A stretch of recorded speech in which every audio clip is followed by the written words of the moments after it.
Welcome to Strip Cover Lit, where we squeeze the bigger picture out of literature. I'm Adrian Fort, and we are here for the third in a 7-part series as we journey through the Bardo, Lincoln in the Bardo, as it has been written by George Saunders. So, real quick, we have a recap and then a discussion of the chapters in question. The recap of chapters 43 through 61. Where do we find ourselves here? First, Volman and Bevins find Lincoln and boy, does he look bad.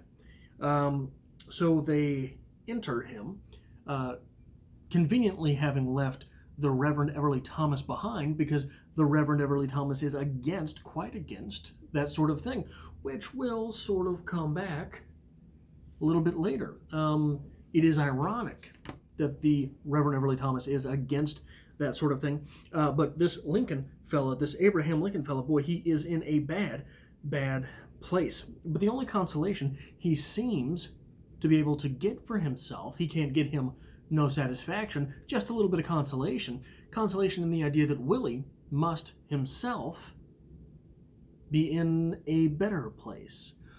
Abe's in a bad place. Willie must be in a better place. All of the suffering is over, right? Isn't that the old phrase? Isn't that how we know Isn't that how we know to think properly of the dearly departed? But we know, reading the story, such is not the case. Willie is not in a better place. It's totally not true. So Hans and Bevins, knowing that Willie is hanging around to see his dad, that's why Willie is still in the Bardo. They decide by entering him that they are going to try to persuade him to return to Willie's grave. Then they will have Willie enter Abe, where he will be privy to these thoughts and understand that Abe wants him to move on. After which he is free to matter lightning bloom and fuck right off. Then we get a look at Mrs. Lincoln. Mary herself. Mary is in a bad place as well. She is bedridden in light of Willie's departure, and she is seemingly gone all to hell. She is seemingly unable to remember even that her son has died, asking repeatedly where he has gone. Not a great place to be. So, Volman and Bevins, they learn that the lock is still in Lincoln's pocket. Abe's pocket. All these Lincolns running around. I gotta start calling Abraham Lincoln by his first name. I don't feel like we're on that level, he and I. So, standing inside Abe, having entered him, they remind him that the lock is in his pocket, and thus he must return to Willie's tomb. And we are assuming that the grief-stricken Abraham Lincoln will not be able to forego the opportunity to hold his son once more. Abraham does decide, well, I gotta go back. I gotta go lock the place up. Gotta lock the joint before I take off. And then we get a little taste of the Reverend Everly Thomas's life. Am I saying that wrong? Everly? I have to check now. Everly, yeah, the Reverend Everly Thomas. We get a little taste of his life, or more precisely, his afterlife. He finds himself on a journey, the journey to judgment, after having died. And he's behind a couple other fellas, in close junction to a couple other fellas. The first fella goes up to these pair of fellas, through which he will be judged, find himself judged, and wouldn't you know it, his heart is light enough to enter the gates of heaven. So some mysterious door sort of opens up, and it's heaven. Congrats, you did good, bud. He goes to heaven. The other guy, heart's a little too heavy. Can't go to heaven. Same door opens up, but it's to hell. Yikes. people getting torn apart, being flayed, yanking stuff with their own intestines, all sorts of bad stuff, all sorts of hellish ideas. That's hell. So the Reverend himself goes up to the gates, goes up to the judgers, and says, "Hey, that was a Reverend. Let's have a go." Turns out he's going to hell. So he turns and runs away. But they don't stop him. They just say, "You can't tell anybody. Or if you do, what we're doing here to you will be twice as bad when you decide to come back. And you must come back. The Lord will have his vengeance, don't you know?" So it is ironic that it is the Reverend Everly Thomas who does not like the idea of interring folks and swaying their judgments and actions, because he says, we're in this place, this nether realm, the Bardo, this stand-in for the Catholic idea of purgatory. We're here on the precipice of being judged, but we can't do anything to influence that decision. And here are Volman and Bevins, who have clearly influenced someone's decisions that they made, positively influenced him, that they might positively influence Willie to go ahead and take his trip to the other side. Don't kids get a get out of jail free card during this? I mean, what's the cutoff there? Is it 18 in heaven? You know? But on to the fun stuff. Here on page 1, I've got a few things to go over before we really get into the meat and potatoes of things. Things that I think are worth noticing, just to notice. The first comes to us from page 147 as something is becoming painfully clear. The line, when Volman and Bevins are parading about Abe, there was a touch of prairie about this fellow. I don't know why, but this was the moment that it became all too clear to me. This book is written in past tense. These goings-on are written in past tense. And that might sort of, you might be able to coerce that by the fact that this is literary fiction. Literary fiction is more often than not presented in past tense. But we're in the mind of George Saunders, and George Saunders doesn't give a good goddamn about what literary fiction is predominantly presented as. He's going to do what he's going to do for the sake of the story, baby. So why are we speaking in past tense? This is something that is painfully obvious from that point forward, I think. Something is going on with that. Another thing that is just sort of interesting to discover is the presidents, when Volman and Bevins understand in whom they are standing, not just a guy named Abe, but the President of the United States. They mention who the president is when they died. Bevins knows that the president is Zachary Taylor. Zachary Taylor was the president from 1849 to 1850, so we've got a pretty good idea of when Bevins died. Volman says that he knows quite well that the president is James K. Polk. James K. Polk was president from 1845 to 1849. And this is happening in 1864. I believe that's when Willie died. So there's a timeline there. We know, we understand from whence these characters come. So that is interesting. The last thing before getting into some of the meat here is on 175. I'm not sure what to make of this, but maybe something will come of it. Bevins says the theaters are now, this is as they are understanding all of the new wonders of the world, while they are sort of usurping not knowledge but experience through Abraham Lincoln.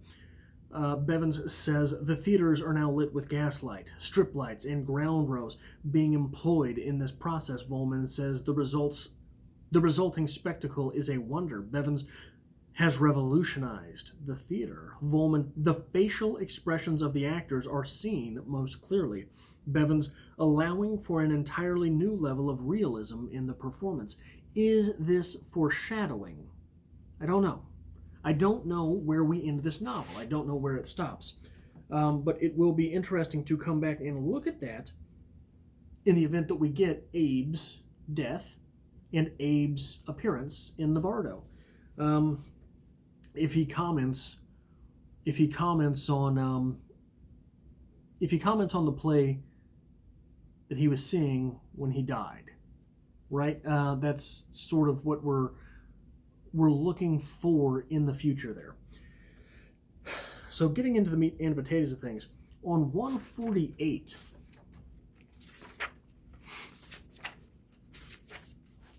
I really got to start bookmarking these things.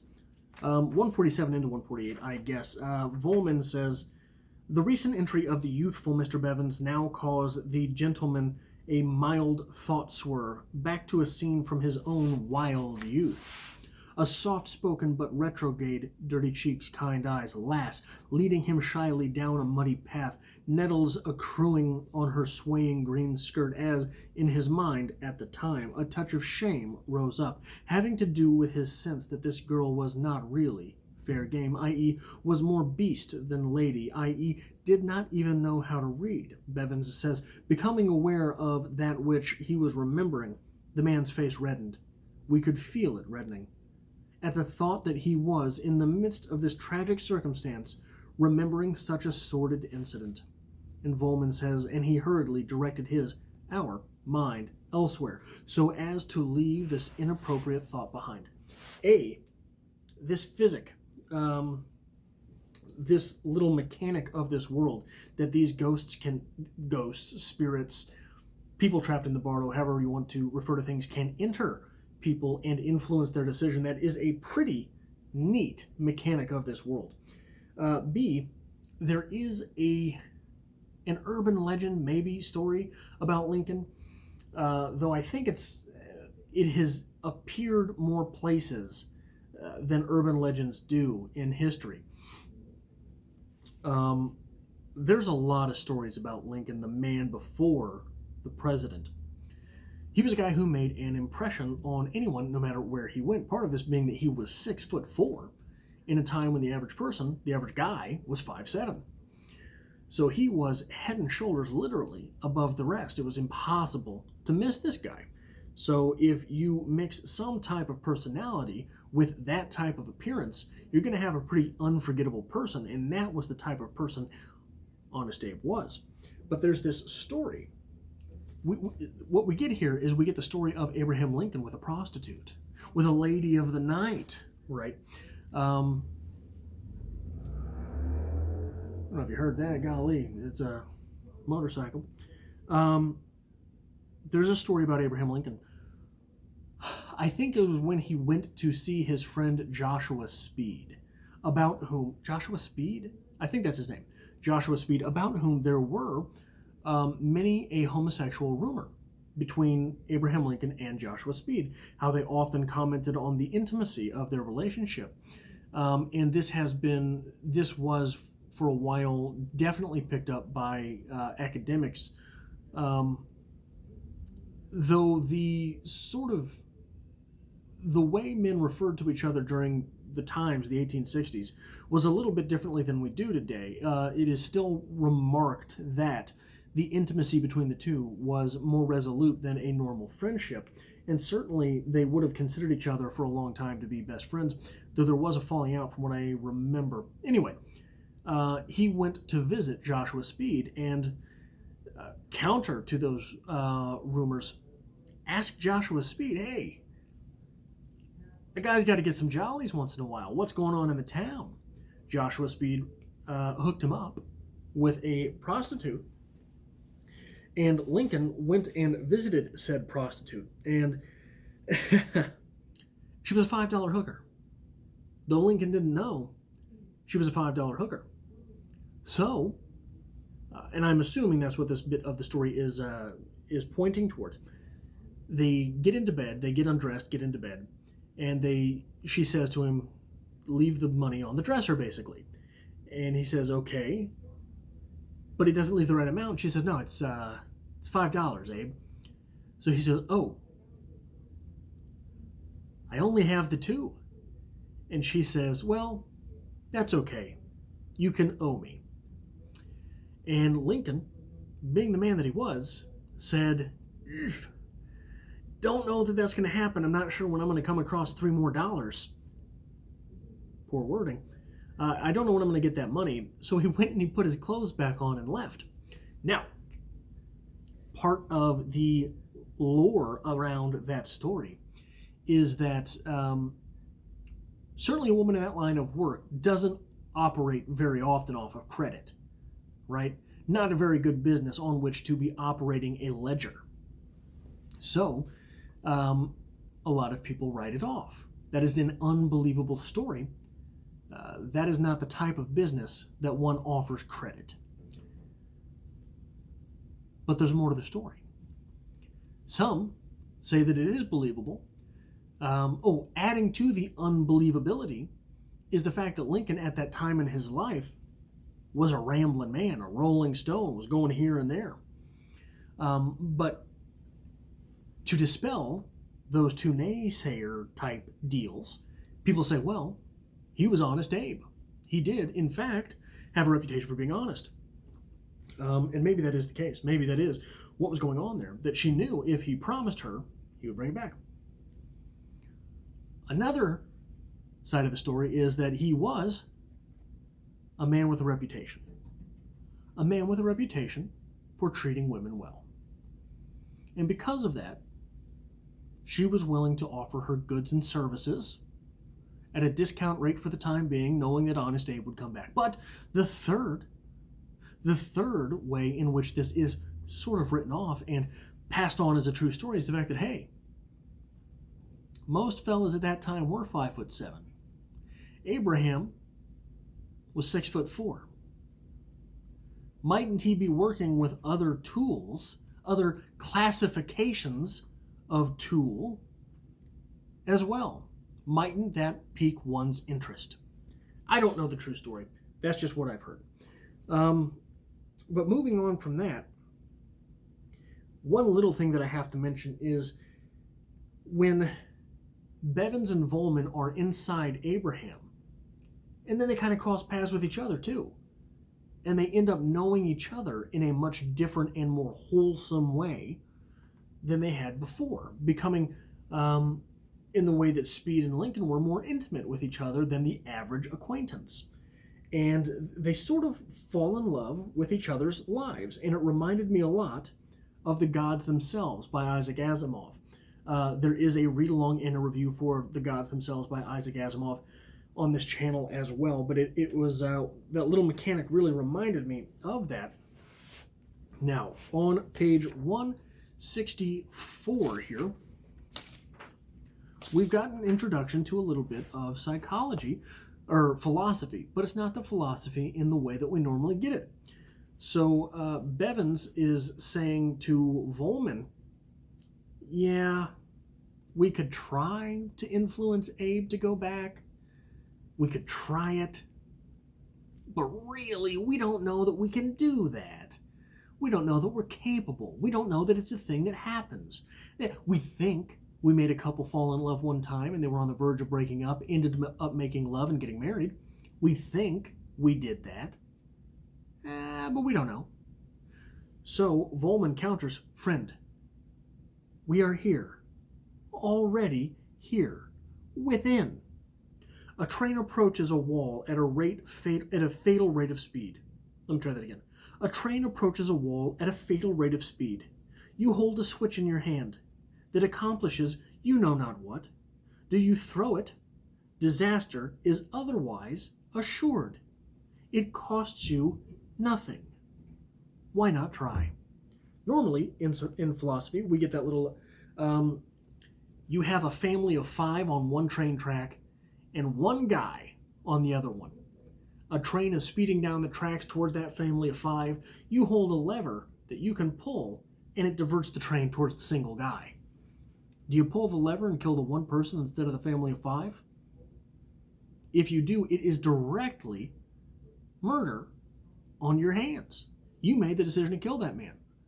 But if you don't, inadvertently, you killed an entire family, you schmuck.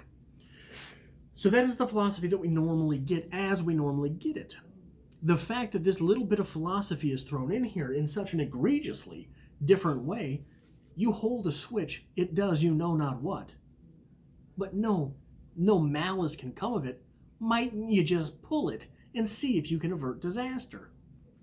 Mightn't there be some reemergence of this philosophy at some point in this book? Keep an eye open for it. We might as well act because we might as well act. That being the bit of philosophy on display. It feels, as a writer, it feels sort of appended onto this chapter in a way that Saunders wrote the last page and was like, yeah, I really got to introduce this idea at some point in the book. Maybe there. That's how it feels. Here's something that was just utterly stunning. On page 180 here. This little idea is communicated. Where's 180? 82. Okay. This is as Abraham Lincoln has disappeared into the night, is not returning, has not returned. We're getting into the wee hours of the morning, and the White House guard is thinking, Abe, I hope you get back here soon so I don't have to wake up the missus. And he states, another half hour passed, and still no Mr. Lincoln. If I were in his shoes, I thought, I might keep riding and never come back until I had ridden myself west into a life of less import and trouble. 150 years ago, for sure. And maybe, certainly for some time after that, but definitely 150 years ago, that was certainly possible. When you think about this, the entire country, a lot of people didn't even know the war was going on.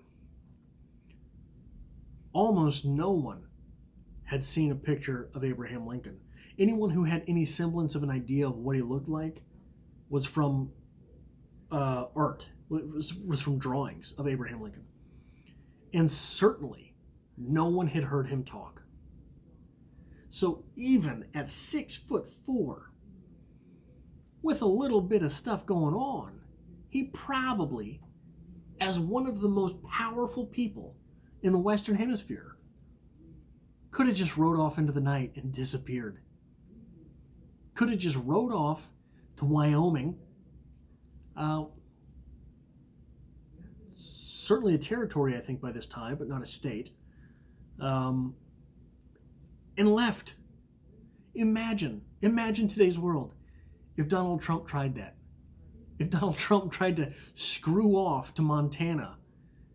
Hey, I'm here. I'm just a guy.